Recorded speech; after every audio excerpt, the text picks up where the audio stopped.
Assalamu alaikum, salut à tous et à vous toutes, paix sur vous tous, que vous soyez musulmans, que vous soyez chrétiens, athées, agnostiques, juifs, je ne sais pas quoi, peu importe qui vous êtes, que Dieu vous protège et que Dieu vous guide et nous guide à nous tous d'ailleurs. Bienvenue dans cette nouvelle vidéo, bienvenue sur ma chaîne Retour à l'Islam TV.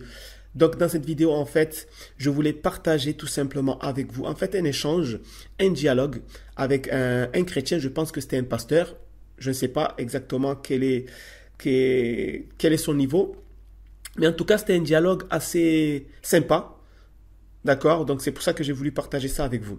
Alors en fait, ça s'est passé il y a à peine une semaine. Alors, il y a une chose qui est très importante, parce que si vous êtes musulman, vous allez voir que certaines choses que je dis souvent dans mes vidéos vont s'avérer justes, confirmées. Et si vous êtes chrétien, ça va vous permettre, en écoutant ce dialogue, de réfléchir un peu plus. Ça va vous pousser en fait à réfléchir. En tout cas, moi je partage. Après, c'est à chacun voilà, de prendre la chose comme vous voulez. Prenez la chose comme vous voulez. Donc en fait, il y a à peine une semaine, donc je sortais du métro et là, il y avait des gens qui distribuaient des brochures et des livres chrétiens en fait. Donc ils avaient la Bible, etc. Et là, il y a un jeune homme qui s'avance vers moi dans le but, bien entendu, de me donner ses livres. Donc moi, j'ai accepté, tout simplement. Et je lui dis, parce que moi, j'ai trouvé là l'occasion de pouvoir justement discuter avec un chrétien. Et là, je lui dis, est-ce que je peux te poser quelques questions? Parce que voilà, j'ai envie de connaître un peu plus sur la Bible. Et là, il n'a pas voulu me répondre. Je pense que peut-être il ne parlait pas le français.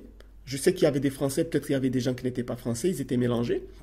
Mais il m'a fait comprendre qu'il allait appeler une autre personne. Je pense que c'était son supérieur.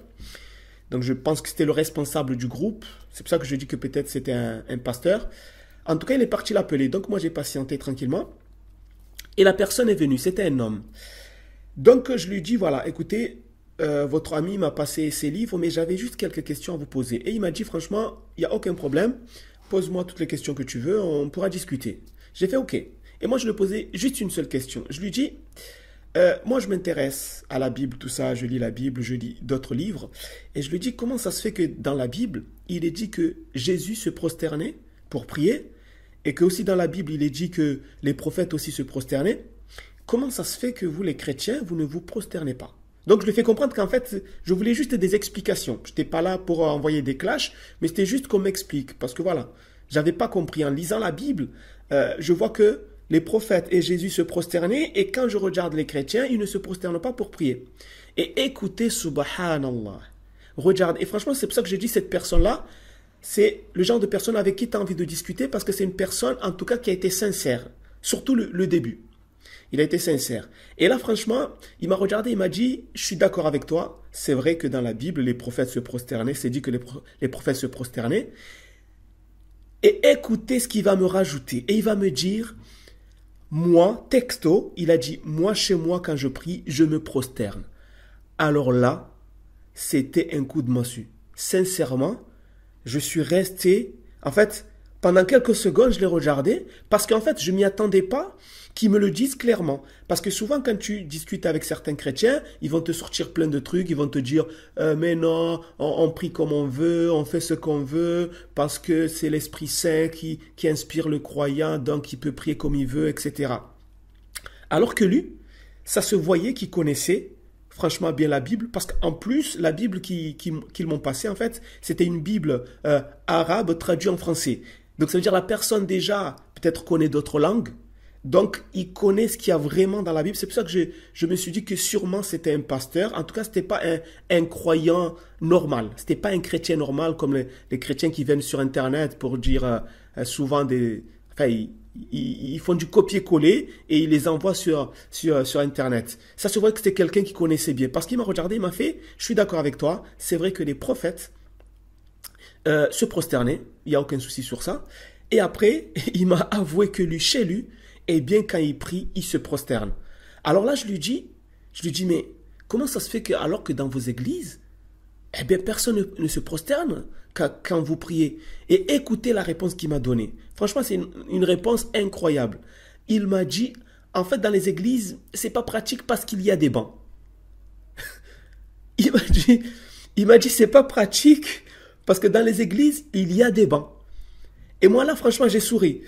J'ai pris la chose un peu à la légère. J'ai souri, je lui dis, mais en souriant, je lui fais une blague en fait.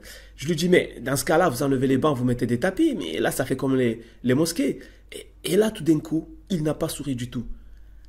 En fait, j'ai remarqué que certains chrétiens, si tu discutes avec eux, tant qu'ils ne savent pas que tu connais l'islam ou que, voilà, ou que tu côtoies les musulmans, là, ils vont être sincères avec toi. Si tu leur poses vraiment des questions de fond, s'ils ne savent pas, ils vont te dire je ne sais pas. S'il y a un problème, ils vont te dire c'est vrai. Là, il y a un problème, etc. C'est vrai que la Bible, il a été un peu aménagée, etc. Mais dès que tu sors l'islam ou la religion musulmane, là, tout d'un coup, ils restent figés. J'ai l'impression en fait qu'ils sont toujours dans une rivalité avec l'islam. Bon bref, en tout cas c'est l'impression qu'il m'a donnée. Parce que quand j'ai sorti cette petite blague en disant, ben, dans ce cas-là, enlevez les bas et mettez des tapis, comme ça vous pouvez vous prosterner. Mais là ça fait un peu comme les musulmans, comme dans les mosquées. Là tout d'un coup il est resté figé. Et après, malheureusement, j'ai pas vraiment eu le temps de discuter longuement. Parce que tout d'un coup, il y avait mon bus en fait qui arrivait. Et là j'ai pris les livres, franchement, parce que je l'ai vu qu'il était sympa tout ça, j'ai pris quand même sa Bible. Et j'ai pris sa Bible, je suis parti, et voilà. Alors, pourquoi j'ai voulu vous raconter ça? D'ailleurs, une petite parenthèse. Vous savez, après quand j'ai ouvert la Bible, puisque c'était une Bible en arabe traduite en français, et là j'ai envie de parler à tous ceux, notamment certains chrétiens, je ne mets pas tout le monde dans le même sac, bien entendu, mais certains chrétiens, qui souvent ils passent leur temps à dire que Allah n'est pas Dieu. Ils disent que Allah n'est pas Dieu. Eh bien, vous savez comment on appelle Allah dans la Bible? Je venais de l'apprendre ce jour-là lorsque j'ai ouvert cette Bible en arabe. Eh bien, ils appellent Dieu Allah. J'ai commencé à lire, même moi, j'étais étonné. Parce que c'est la première fois que j'avais entre mes mains une Bible en arabe, traduite en français. Et je lisais en arabe, puisque moi je lis l'arabe. Et là, tout d'un coup, je vois Allah, Allah, Allah. J'ai fait non. Donc, en fait, les chrétiens eux-mêmes appellent Dieu Allah. C'est pour ça que je voulais dire à tous les chrétiens francophones qui ne connaissent pas réellement la Bible, qui ne connaissent pas ces choses-là. Parce qu'il faut comprendre que ce que vous lisez en français, c'est une traduction. La Bible n'a pas été envoyée en langue française. C'est une traduction. Donc ce n'est pas parce que vous voyez Dieu que cela veut dire que dans la langue de Jésus, je crois que c'était l'araméen, vous me corrigerez si je me trompe, c'était l'araméen. Je crois en araméen, Dieu, on l'appelle Allah. Et en arabe, c'est Allah. Donc, ce sont des langues qui sont très, très proches. Et c'est pour ça qu'en arabe, Dieu, on l'appelle Allah. Et d'ailleurs, il y a un verset du Coran sur ça, où Dieu dit, lorsque tu leur demandes qui c'est qui a créé les cieux et la terre, ils te disent, c'est Allah. En fait, tout le monde connaît Allah. Même les chrétiens d'avant. Parce que le christianisme n'a pas commencé en Europe. Et là, je parle aux chrétiens francophones.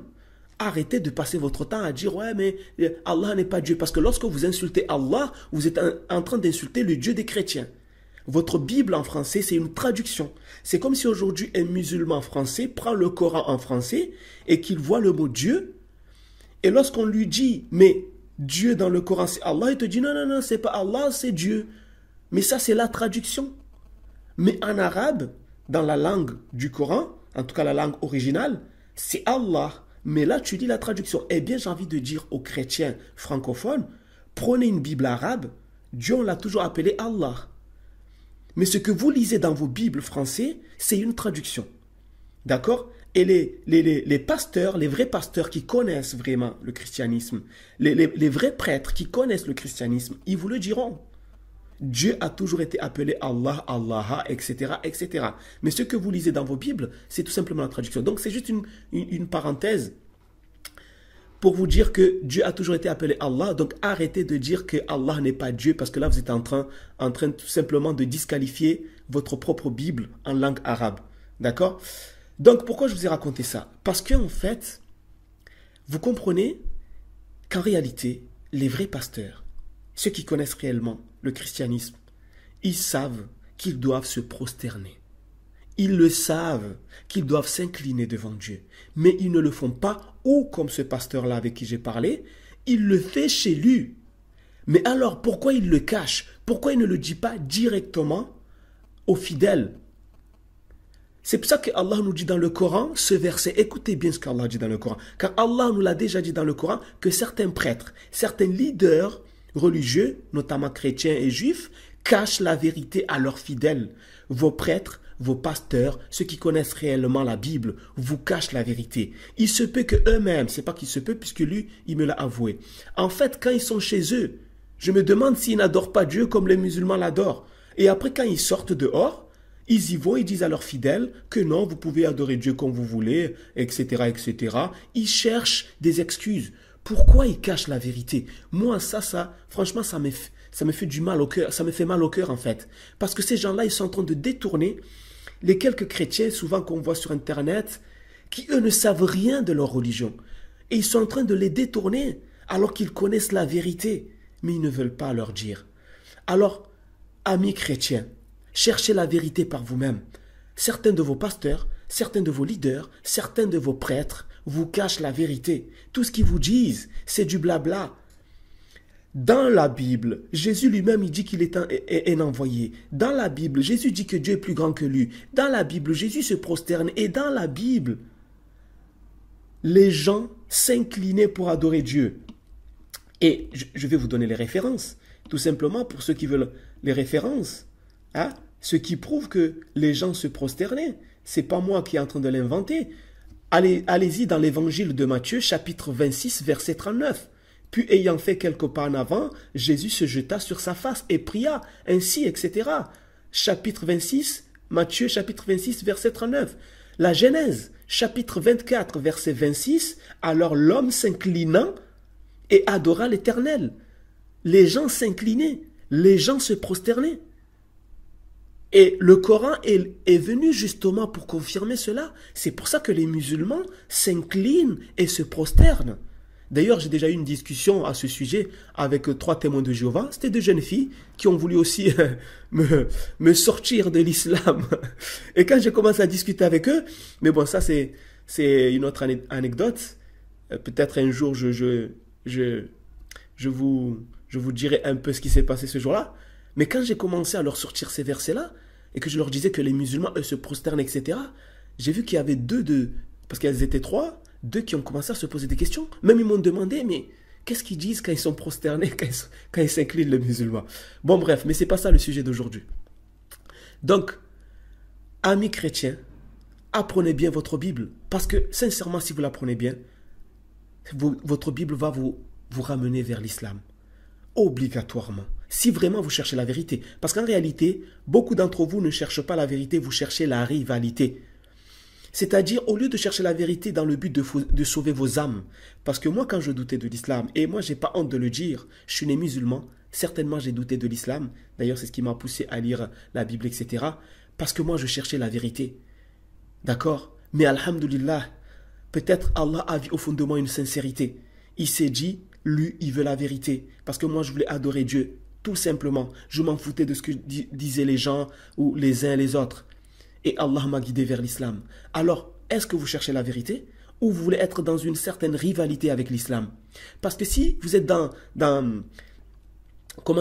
une logique de rivalité, même si la vérité se trouve devant vous, vous n'allez pas voir cette vérité. Parce que vous allez toujours chercher les raisons, les prétextes pour dire que l'islam c'est faux, etc., etc. Mais si vraiment vous cherchez la vérité, il vous suffit tout simplement d'oublier tout ce que vos prêtres vous apprennent, tout ce que vos leaders religieux vous apprennent. Lisez tout simplement la Bible. Vous allez voir que ce que dit Jésus dans la Bible, c'est exactement ce que dit le Coran. Jésus dit « Dieu est plus grand que moi ». C'est ce que dit le Coran. Jésus dit « Dieu m'a envoyé ». C'est ce que dit le Coran. Jésus se prosternait pour prier le Seigneur. C'est ce que dit le Coran, etc., etc. Mais si vous ne cherchez pas la vérité, vous allez chercher des phrases qui ont d'autres interprétations. C'est-à-dire, dans chaque livre saint, et c'est ça ce qu'il faut comprendre, il y a toujours des phrases claires et des phrases qui peuvent être interprétées de différentes manières. C'est le cas dans le Coran. D'ailleurs, Dieu le dit lui-même, que dans le Coran, il y a des phrases claires et des phrases qui peuvent être interprétées de différentes manières. Dans la Bible, c'est la même chose. D'accord? Il y a des phrases claires. Parmi ces phrases claires, c'est lorsque Jésus dit « Dieu m'a envoyé », c'est lorsque Jésus dit « Je suis venu faire la volonté du Père », c'est lorsque Jésus il dit que Dieu est plus grand que moi, etc. Ça, c'est des phrases claires. T'as pas besoin d'interpréter. Et à côté de ça, il y a des interprétations, des phrases qui peuvent être interprétées de différentes manières. Par exemple, le verset qui dit, je me rappelle pas bien le verset, vous allez me corriger si je me trompe, je suis l'alpha et l'oméga, etc. Parce qu'il y a certains chrétiens qui utilisent ce genre de phrases pour dire, ah, tu vois, s'il dit que je suis l'alpha et l'oméga, ça veut dire qu'il est Dieu. Non, ce sont des phrases qui peuvent être interprétées de différentes manières. Tout simplement, ça existe dans le Coran, ça existe dans tous les livres. C'est normal. Pourquoi vous ne regardez pas les phrases claires où Jésus dit clairement que Dieu est plus grand que moi, qu'il m'a envoyé, qu'il n'y a qu'un seul Dieu unique et celui qu'il a envoyé, Jésus-Christ. C'est une phrase claire. Mais vous allez prendre des phrases qui peuvent être interprétées différemment. Donc, bref, on va s'arrêter là. Mais en tout cas, ça vous montre encore une fois que vos leaders, mes amis chrétiens, vos leaders, vos prêtres connaissent la vérité que vous ignorez. Cherchez la vérité par vous-même. Enlevez votre orgueil, mettez-la de côté, demandez à Dieu de vous montrer la vérité. Je ne vous demande pas de demander à Jésus de vous montrer la vérité, ou de demander à des saints ou à des anges ou aux prophètes, non. Demandez à Dieu, l'Éternel, Dieu, celui qu'on appelle Dieu le Père ou Dieu l'unique, peu importe. Si vous ne voulez pas l'appeler Allah, ne l'appelez pas Allah. Mais vous allez voir qu'il s'appelle Allah. Pourquoi? Mais ça, je vais le raconter dans une autre vidéo. À l'époque où je doutais, parmi les choses qui me faisaient douter de l'islam, c'est que je me demandais pourquoi Dieu doit l'appeler Allah. Et subhanallah, Allah me l'a fait comprendre directement, mais ça sera dans une prochaine vidéo, je vais vous raconter ça. Donc sur ce les amis, que Dieu vous guide, vivez en paix, pas de haine, pas d'insultes, pas voilà, ne soyez pas énervés, on est là pour discuter, on est là pour échanger, on est là pour dialoguer, mais cherchez la vérité, car pour moi c'est une certitude mes amis, c'est une certitude, l'islam est la vérité, wallah. Wallah que l'islam c'est la vérité, c'est clair et net. Quand tu compares les textes, c'est clair et net. Et au-delà des textes, alhamdulillah, moi Allah m'a montré des signes clairs que je raconte d'ailleurs dans mes vidéos, notamment dans mes vidéos qui s'appellent, ceux qui me suivent un peu, qui s'appellent Comment Allah m'a guidé. Vous allez voir les signes qu'Allah m'a montré, c'est clair et net. D'ailleurs la prochaine vidéo c'est pour bientôt. Sur ce mes amis, à très bientôt. Assalamu alaikum.